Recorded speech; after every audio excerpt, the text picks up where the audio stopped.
रेणुलाई के भनेर दिने? अङ्गुरमा विकास गर्नुभएको छ रेणुदालले भन्ने छ। खाल्डो पर्न थालिसक्यो हाइवेमा। लिडरसिप क्वालिटी भए मान्छे चाहिँ होइन रेणु, त्यति त म भन्छु।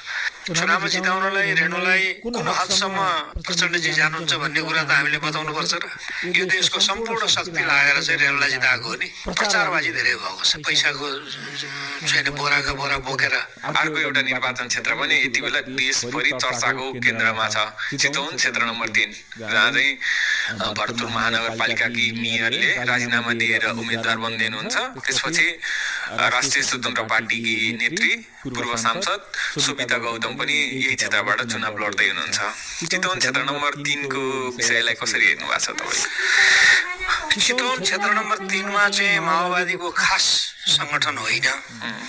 तपाईँलाई म यो कुरा बताउँछु, माओवादीका त्यहाँ भोट भनेको 10-12 हजार हुन्। माओवादीको चाहिँ